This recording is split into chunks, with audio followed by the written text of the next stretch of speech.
Bonjour à tous. Donc, je vais vous parler aujourd'hui de la qualité web au service du SEO.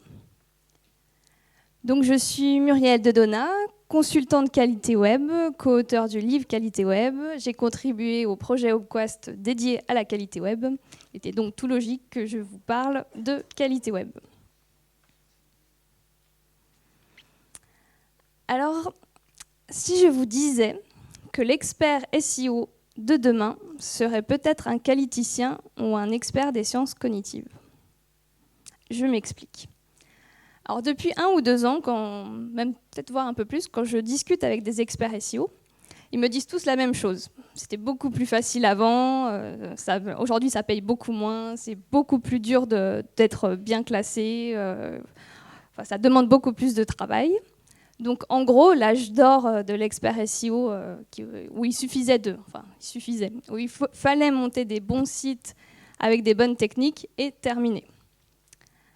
Donc du coup, que faire pour prendre en compte cela? Donc certains l'ont pris en compte, certains ont ajouté des cordes à leur arc, ils ont complété leurs compétences avec du marketing, avec du SEA, avec plein d'autres choses, mais est-ce suffisant? On ne sait pas. Donc réfléchissons. Alors, le métier de l'expert SEO, vous, expert SEO, pour ceux qui sont dans la salle, donc c'est en gros quand même, hein, votre poste, votre fiche de poste, votre métier, ça consiste à comprendre Google et à toujours actualiser ses connaissances et à évaluer et optimiser les sites en fonction de ces connaissances qui évoluent en permanence. Le métier de Google, c'est d'apporter les meilleurs résultats aux requêtes de chaque internaute. Mais pour cela, il a un autre but qu'on connaît peut-être un petit peu moins, c'est qu'il essaye de comprendre le fonctionnement humain pour pouvoir le reproduire.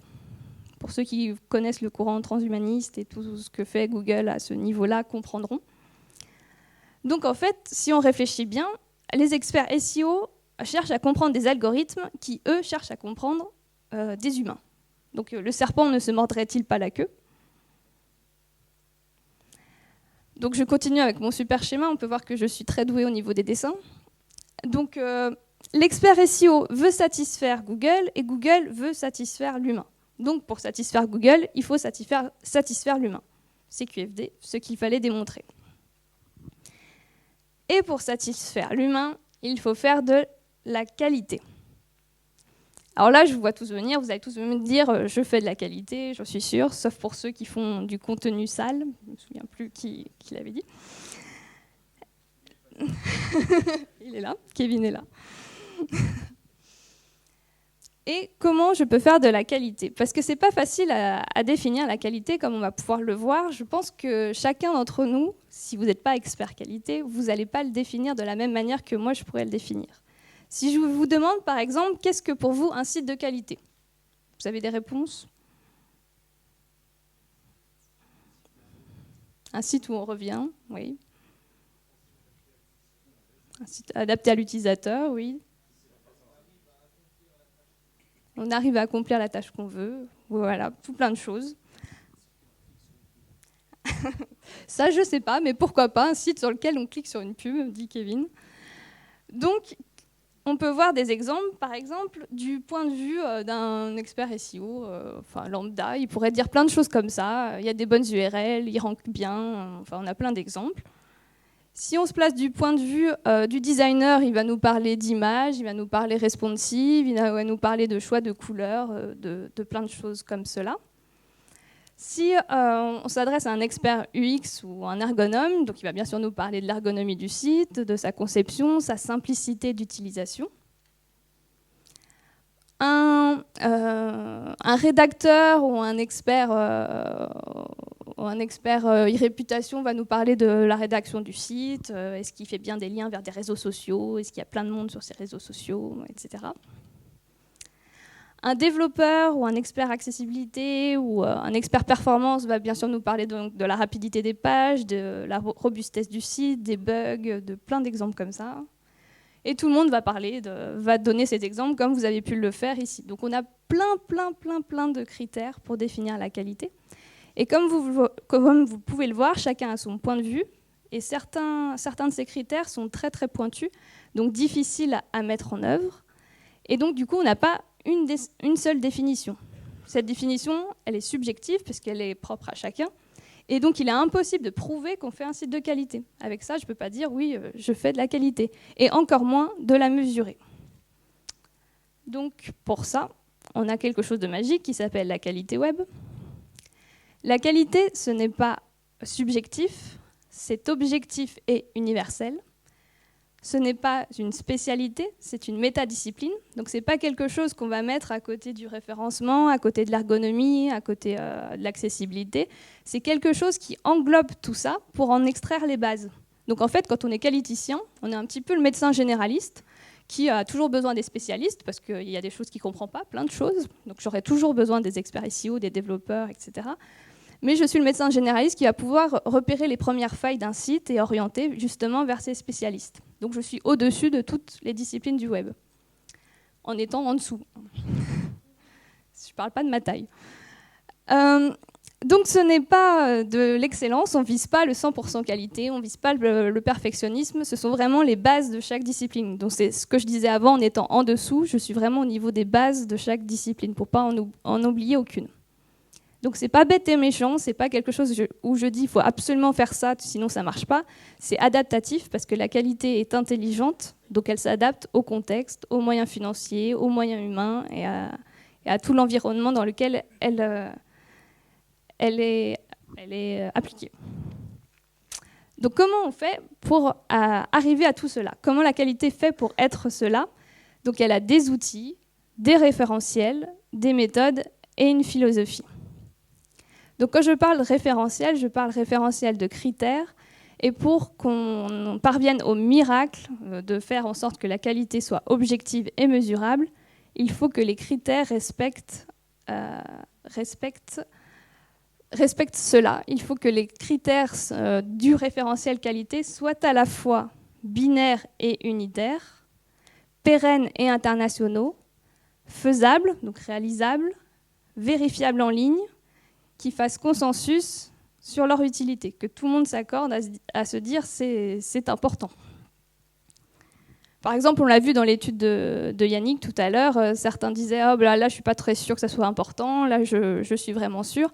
En qualité, on aurait gardé que les critères où tout le monde dit à 100% oui, je suis sûr que c'est bon. Alors, on va prendre un exemple, on va voir, puisque Google, dans une de ses pages, liste des questions critères qualité. Donc on va voir si Google nous éclaire vraiment sur le fait de savoir comment définir un site de qualité. Bon, c'est un peu illisible, là, donc je vais les passer, j'en ai sélectionné 6-7 que je vais passer en revue. Alors Google dit « Auriez-vous suffisamment confiance en ce site pour lui communiquer les informations relatives à votre carte de paiement ?» Alors par exemple, là, ma maman, en regardant un site, peut se dire « Ah bah oui, j'ai confiance, je vais mettre ma carte ». Mais mon voisin va se dire « Ah non, j'ai pas confiance ». Donc on ne peut pas, avec une question comme ça, être sûr que tout le monde va répondre oui ou être sûr que tout le monde va répondre non. Donc ce critère n'est pas objectif.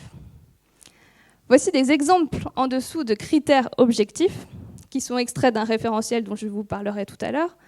Donc par exemple, pour évaluer si je me sens en sécurité sur un site, je vais regarder s'il y a un certificat de sécurité, s'il est signé en cours de validité, si les données sensibles ne sont pas transmises en clair dans les URL, et si jamais j'ai un problème, il me faut un moyen de contact. Donc je vérifie qu'il y a bien ce moyen de contact dans le site. Autre critère Google, les articles sont-ils inutiles car trop courts, trop superficiels ou trop vagues?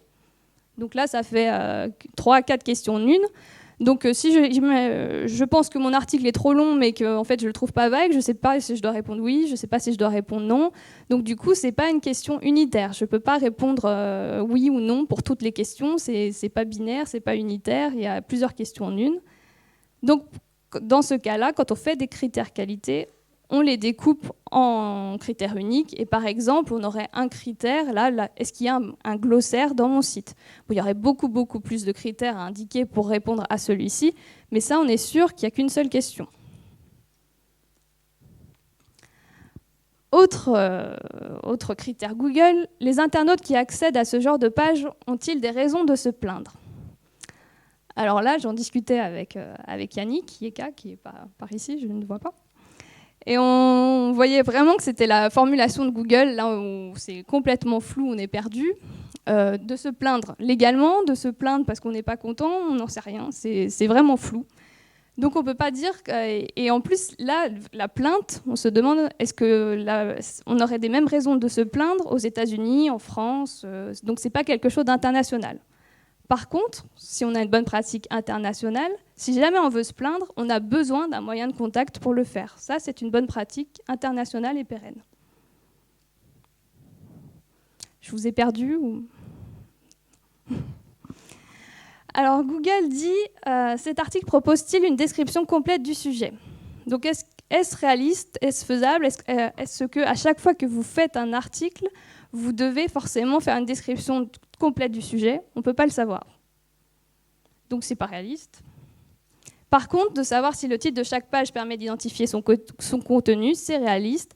Si dans le cas d'un site e-commerce, vous faites une description complète du sujet en indiquant les dimensions, là aussi c'est réaliste. Les pages ont-elles ou non été produites avec beaucoup de soin et de rigueur? Donc là, si on n'était pas assis à côté du rédacteur, il est difficile de le savoir. Je ne peux pas le vérifier en ligne depuis mon poste, loin du rédacteur. Alors que par contre, de savoir si, en regardant mon article, la structure de titre et sous-titre est hiérarchisée, si je n'ai pas de trou dans ma hiérarchie de titre HX, ça vérifie que mon code source est valide au regard de la grammaire choisie, si j'ai un fil d'Ariane, s'il n'y a pas de faute d'orthographe, ça je peux le vérifier depuis mon poste sans faire appel au rédacteur. Je crois que c'est le dernier commandement de Google. L'article offre-t-il plusieurs points de vue sur ce qui s'est passé? Donc là, on peut se demander, est-ce que c'est utile? Est-ce que j'ai besoin à chaque fois de savoir les avis de tout le monde pour chaque article? Donc je ne sais pas forcément si c'est obligatoire à chaque fois, mais par contre, si je fais des citations dans un article, ces citations doivent être balisées de façon appropriée. Ça, c'est un vrai critère qualité. Donc, en fait, comme on l'a vu, donc Google a des exigences très floues qui ne nous permettent pas d'évaluer un site de qualité. Et en utilisant vraiment cette méthodologie, en retenant juste des critères qui sont objectifs, binaires, utiles, etc., on peut vraiment avoir une vraie aide pour évaluer objectivement le site et rendre cette qualité mesurable. Et ces critères-là sont extraits du référentiel OPQUAST, O-P-Q-U-A-S-T, qui est disponible gratuitement en ligne, téléchargeable, etc. Donc nous allons voir une petite mise en application, maintenant qu'on a vu qu'il existait des critères de qualité. Donc très souvent, en fait, quand je dis voilà, je fais de la qualité web, les gens me disent j'ai un site, est-ce que tu pourrais me dire ce que tu en penses? Donc ça arrive tout le temps. Et si je prenais à chaque fois 2-3 heures pour faire un audit de chaque site, j'aurais plus de vie. Donc du coup, j'ai mis en place une petite méthode pour faire en sorte d'évaluer la qualité, d'avoir un premier point de vue sur la qualité, on va dire, d'un site en 10 minutes. Donc c'est une méthode Audit Express, avec un échantillon non représentatif de pages, généralement la page d'accueil et 2-3 pages internes et une page de formulaire, où je vais regarder quelques critères. Alors j'utilise pour cela les référentiels dont je vous parlais tout à l'heure, les référentiels OPQUAST, avec des outils que je pense les experts SEO connaissent. Ça ne doit pas trop vous perturber. Et aussi l'outil OPQUAST Desktop qui là est vraiment dédié à la qualité, qui est un petit module complémentaire gratuit sur Firefox. Alors là, j'ai pris l'exemple du site du SEO Camp. J'espère que personne ne m'en voudra. Donc, quand je regarde une page d'accueil, quand je regarde le haut d'une page d'accueil, je regarde s'il y a l'icône de favori qui est présente. Je regarde si le site fonctionne avec ou sans les 3 W. Donc, je rajoute le protocole HTTPS, j'enlève les 3 W et je regarde si j'ai toujours accès à mon site. Je regarde si j'ai un accès au fichier robot depuis l'URL et si dans le fichier robot, il y a un lien vers le fichier sitemap.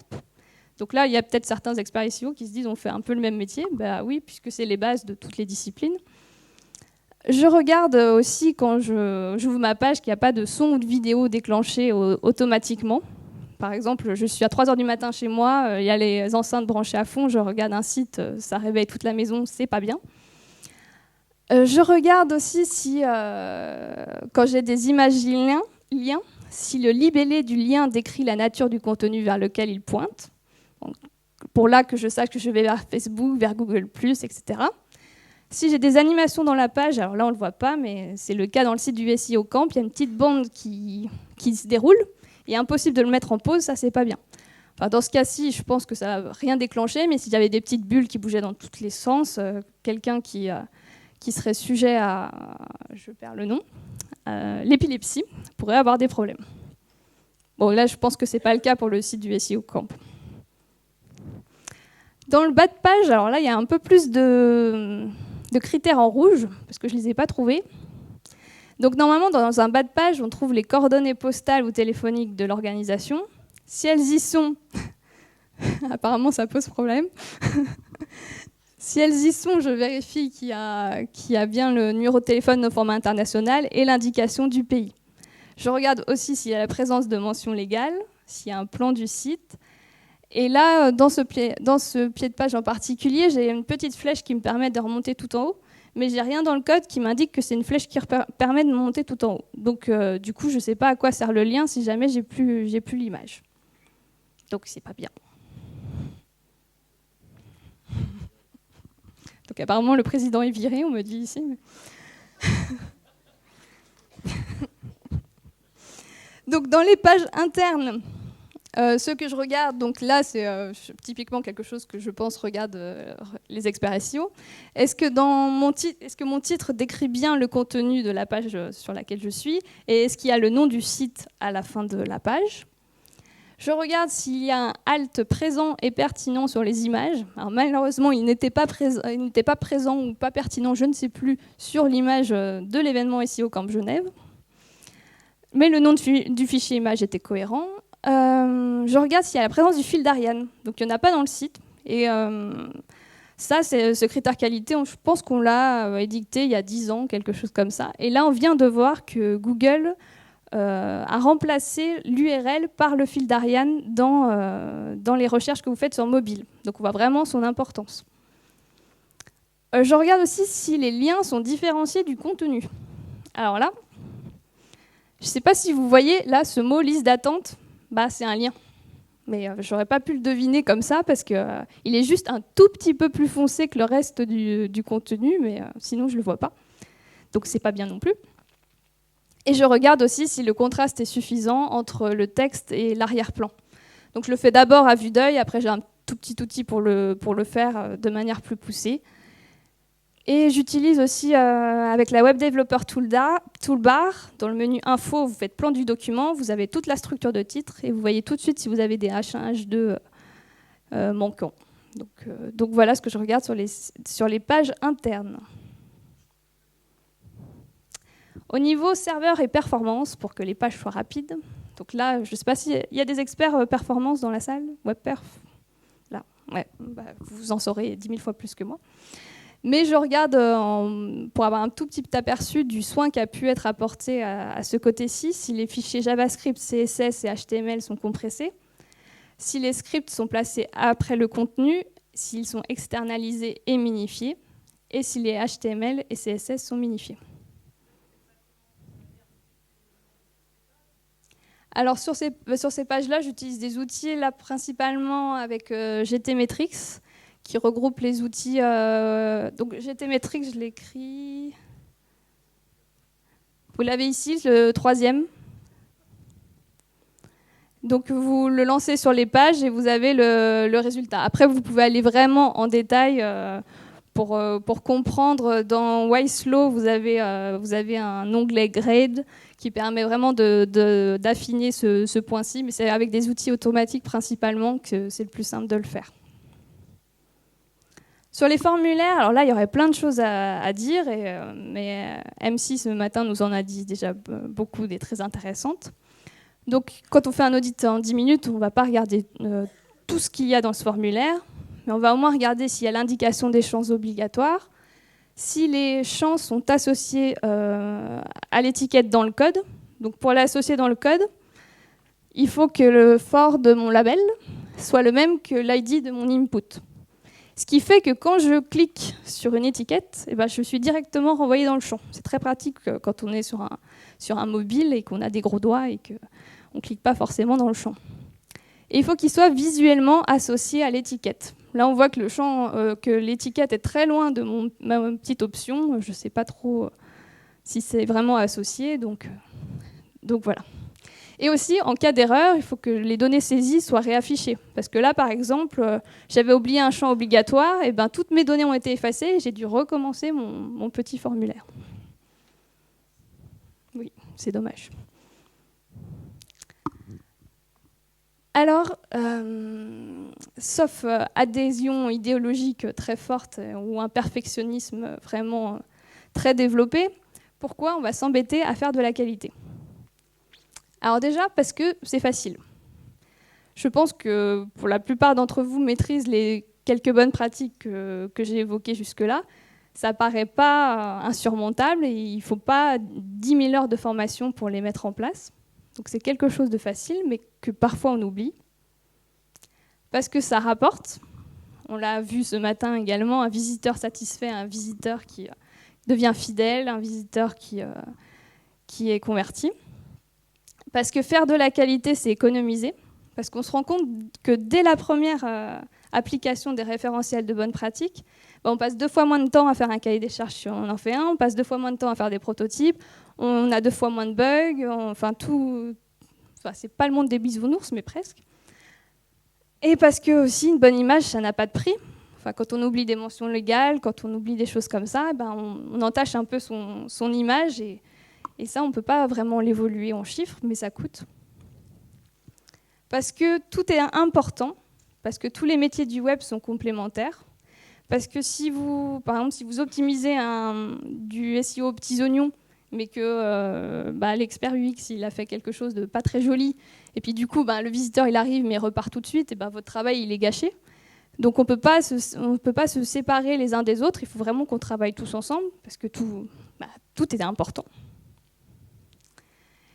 Et comme je disais, pour travailler ensemble, parce que la qualité, elle permet de fédérer, puisqu'on a des bonnes pratiques qui sont écrites de la même manière, avec des mêmes mots. On parle enfin en même langage commun. On n'a pas tous son jargon de son côté, donc on peut s'entendre sur des objectifs communs. Et on peut aussi, enfin, faire une chose qui arrange beaucoup d'agences ou de gens qui font des sites, partager les responsabilités avec son client. Parce que généralement, le client, quand il reçoit son site, il fait des choses pas très bien. Et puis après, il accuse l'agence. Mais là, on a enfin une liste de bonnes pratiques à lui dire écoute, là, ça te concerne. C'est pour toi, c'est à toi de gérer ça. Tu vois, c'est facile, c'est tout écrit là. Et si tu le fais pas bien, c'est aussi de ta faute. Parce qu'on est tous à gérer la qualité du site. Et ça permet aussi de réaliser le miracle. Pour ceux qui l'ont connu, ils vont comprendre de quoi je parle. Mais j'ai pu le voir. D'enfin réconcilier les directions de communication et les directions informatiques. La chose qui paraît vraiment impossible. La qualité, ça permet aussi d'industrialiser le web. Parce qu'on passe d'un contrôle en aval à un contrôle en amont et un contrôle tout au long du suivi de production. On ne va plus juste faire un audit final du site, on va faire un audit à chaque étape, ce qui permet de corriger un problème le plus en amont possible. Dès le prototype, on va voir qu'il y a un souci, on le corrige. Ça me permet aussi de faire de l'automatisation, parce qu'il y a beaucoup d'outils pour automatiser les contrôles. On normalise aussi, même si ce n'est pas un dogme, mais on permet de normaliser la qualité. On gagne du temps, parce que, comme je vous disais, on fait ces prototypes en 2 fois moins de temps, il y a 2 fois moins de bugs, donc on gagne du temps en conception, en maintenance, en beaucoup de choses. Et ça permet aussi, parce que la qualité web, c'est toute une méthodologie que je n'aborderai pas là aujourd'hui, mais de mettre en place des indicateurs de mesure et de vraiment faire du suivi. Et donc, du coup, de se rapprocher de quelque chose de plus scientifique. Et enfin, pourquoi faire de la qualité ? Parce qu'on ne veut pas juste s'embêter, on veut aussi s'amuser. Parce que quand on utilise un qualiticien ou qu'on a soi-même compris les bonnes pratiques de la qualité, qu'on les a vite mis en place, on peut se concentrer sur des choses qui nous amusent vraiment. On peut faire appel aux experts pour ce qu'ils maîtrisent vraiment pour qu'il fasse du sur-mesure et qu'il ne soit pas là, qu'un expert SEO ne vienne pas juste pour vérifier les balises H1 ou qu'il fasse des choses un peu plus cool. Et enfin, il n'y a pas de travail gâché, comme je le disais, chaque discipline connaît les bases, donc on ne gâche pas son travail. Et il y a plus de créativité, puisqu'on prend en compte les exigences de chaque discipline, donc on s'ouvre l'esprit et on voit les problèmes autrement. Alors, et demain ? Je vous disais au début de cette intervention que l'expert SEO de demain serait peut-être un qualiticien, voire même un spécialiste des sciences cognitives. Donc j'espère que vous aurez compris que c'est vraiment l'avenir pour l'expert SEO de s'ouvrir aux autres disciplines. Je pense qu'il le fait déjà, mais de encore mieux comprendre le fonctionnement humain et de vraiment se baser là-dessus. Parce qu'en fait, actuellement, les experts SEO, certains disent oui, si tu ne connais pas les techniques, si tu n'as pas trop de temps, fais au moins un site qui est bien pour l'utilisateur, c'est déjà ça. Et donc du coup, c'est pas juste déjà ça. En fait, le c'est déjà ça, c'est le SEO de demain. Et donc c'est pas du petit SEO, c'est le grand SEO de demain. Et donc, pour être sûr de ne pas se tromper, il y a une chose à retenir, c'est que c'est toujours l'humain qu'il faut chercher à comprendre et privilégier. Voilà, merci.